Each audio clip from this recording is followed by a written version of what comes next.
Electrical में हर तरह की वीडियो देखने के लिए चैनल को सब्सक्राइब कर ले और इसके साथ ही साथ बेल आइकन पर भी क्लिक कर ले। ऐसा करने से हर वीडियो की नई अपडेट सबसे पहले आपको मिलेगी। नमस्कार दोस्तों, इलेक्ट्रो बेसिक सीरीज में आपका एक बार फिर से स्वागत है। मेरा नाम है पीके। दोस्तों, अगर आप इलेक्ट्रिकल में नए हैं और ये नहीं जानते कि अर्थिंग क्या है, इसका इस्तेमाल कब, कहाँ और कैसे किया जाता है, तो प्लीज़ इस वीडियो को देखते रहिए। ये वीडियो बिल्कुल आपके लिए है। तो चलिए शुरू करते हैं। तो दोस्तों, सबसे पहले मैं आपको बताना चाहूँगा कि अर्थिंग की जो कनेक्शन होती है वो ज़मीन से ली जाती है, या फिर यूँ कहें कि ज़मीन से जो कनेक्शन ली जाती है उसे ही हम अर्थिंग कहते हैं। और अर्थिंग की अगर हम कलर की बात करें तो इसके लिए बेसिकली ग्रीन कलर का वायर इस्तेमाल में लिया जाता है। और अर्थिंग को बनाने के लिए हमें करना क्या होता है, जिस जगह पे भी, जहाँ पे भी हमें अर्थिंग बनानी है वहाँ पे 10 या 5 या 10 फीट या 15 फीट, मतलब उससे ज़्यादा भी कर सकते हैं, वो अपने सहूलियत के ऊपर है। तो उतना फीट गड्ढा करके और फिर हमें उसमें एक स्टील की पाइप डालनी होती है, और जिसके साथ साथ में हमें कॉपर का प्लेट भी डालना पड़ता है। और उसी के साथ साथ एक कॉपर की वायर, 8 mm गेज की कॉपर की वायर भी लगानी होती है, जिस वायर की छोर को हम ऊपर तक लेके आते हैं, और वही हमारी अर्थिंग कहलाती है। तो कुछ इस तरह से अर्थिंग की बनावट होती है। और अर्थिंग को हम एक लैंग्वेज में ग्राउंडिंग भी कहते हैं। लेकिन अभी तक ये बहुत लोगों को कन्फ्यूजन रहती है, नए लोगों को, कि अर्थिंग का इस्तेमाल होता क्यों है, किस लिए हम अर्थिंग का इस्तेमाल करते हैं। तो उसे समझने के लिए हम कुछ और देखेंगे। चलिए देखते हैं। तो ये देखें, यहाँ पे 3 पिन प्लग दिखाया गया है, जिसमें से 2 प्लग वाइट कलर की है और एक ब्लैक कलर की है। अगर आप इनमें से देखें तो ब्लैक कलर वाली जो प्लग है उसमें पहले से ही वायर लगी हुई आई है। इसका मतलब ये किसी उपकरण में लगा हुआ है, या फ्रिज हो, एसी हो, कुछ भी हो जो कि हाई वोल्टेज पे चलने वाली और ज़्यादा एम्पीयर लेने वाली उपकरण हो सकती है। तो इस तरह के उपकरणों में ऐसा 3 पिन का प्लग लगा हुआ आपने जरूर देखा होगा। तो इस तरह की 3 पिन प्लग ऐसे हाई वोल्टेज पे चलने वाले और ज़्यादा एम्पीयर लेने वाले उपकरणों में लगे होते हैं। तो इनमें होता क्या है कि आप अगर इस टॉप को देखें, इस प्लग को, तो आपको पता चलेगा कि इसके दोनों जो आमने सामने वाले पिन होते हैं वो छोटे होते हैं, और जो ऊपर वाला एक पिन होता है वो थोड़ा सा मोटा और थोड़ा लंबा होता है। इन दोनों के मुकाबले इन दोनों से थोड़ा लंबा होता है।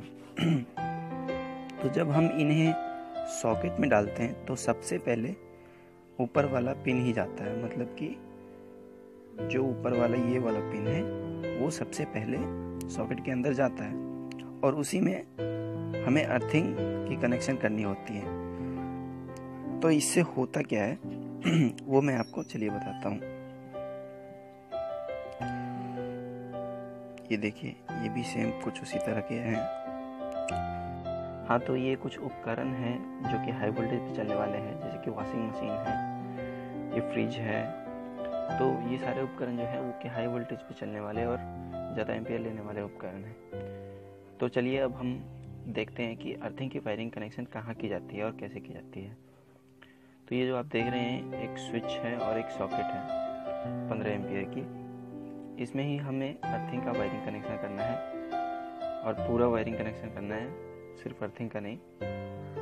तो चलिए देखते हैं कैसे की जाती है। तो सबसे पहले तो अर्थिंग का अगर आप देखें तो ठीक वहीं पे हम अर्थिंग का वायरिंग कनेक्शन करते हैं, जहाँ पे प्लग की जो ऊपर वाली सबसे बड़ी लंबी वाली पिन होती है वो सबसे पहले जो जाती है, जैसे कि मैंने अभी बताया आपको। तो ठीक वहीं पे अर्थिंग की वायरिंग कनेक्शन की जाती है।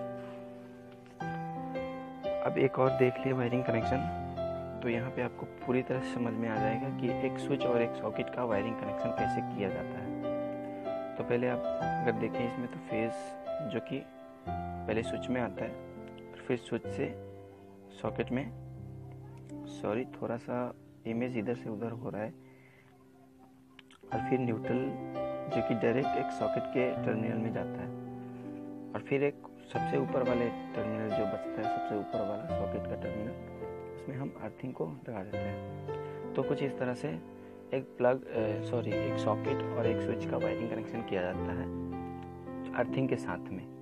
वैसे अगर हम अर्थिंग को ना लगाना चाहें तो ना भी लगा सकते हैं, लेकिन होता क्या है कि जब हम हाई वोल्टेज पे चलने वाले उपकरण को लगाते हैं तो हमें अर्थिंग को लगाने की ज़रूरत पड़ती है।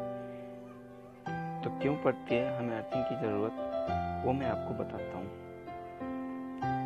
तो हाई वोल्टेज पे चलने वाले जितने भी उपकरण होते हैं उनमें ज़्यादा करंट जाती है एक बार में, और ज़्यादा वोल्टेज पे चलती है ये सारी उपकरण, जैसे कि कंप्यूटर सिस्टम अभी आप देख रहे हैं। तो इसमें होता क्या है कि इसके चारों तरफ हल्की सी करंट फ्लो होती रहती है। तो जैसे ही हम इसमें हाथ लगाते हैं, या फिर फ्रिज हो या फिर कंप्यूटर सिस्टम हो, अगर हम कंप्यूटर सिस्टम के पीछे से हाथ लगाएं या फिर टच हो जाए गलती से कभी, तो हमें जोर का झटका लगता है।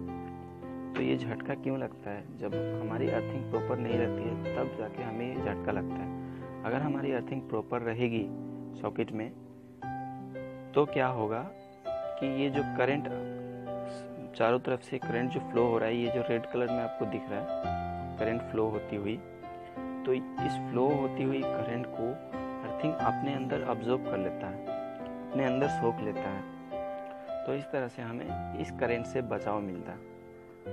इस करंट से काफ़ी सेफ्टी हो जाती है, हमारे लिए काफ़ी सेफ हो जाता है ये चीज़ कि हमें अब कंप्यूटर के पीछे हाथ लगाने से, या फिर फ्रिज हो, कंप्यूटर हो, या फिर वॉशिंग मशीन हो, कोई भी हाई वोल्टेज पर चलने वाले उपकरण, उसके पीछे हाथ लगाने से, या फिर उसके आगे आजू बाजू कहीं पे भी जहाँ पे मेटल की बॉडी दी गई है तो उसमें हमें हाथ लगाने से करंट लगने का खतरा नहीं रहता है। तो ये काम होता है अर्थिंग का बेसिकली। उम्मीद करता हूँ आपको ये वीडियो अच्छा लगा होगा। अगर ये वीडियो आपको पसंद आया तो प्लीज़ इस वीडियो को लाइक कीजिए और जितना से जितना हो सके इस वीडियो को शेयर कीजिए। और हाँ, एक चीज़ और मैं आपको बताना चाहूँगा कि आने वाले अगले 2-3 वीडियो में मैं आपको बताऊँगा कि अर्थिंग और न्यूट्रल में क्या अंतर है। इन दोनों का हम कंपैरिजन भी करने वाले हैं, और साथ ही साथ 3 फेज़ के बारे में भी एक वीडियो आने वाली है। तो प्लीज़ वो सारी वीडियोज़ भी आप देखना मत भूलिएगा।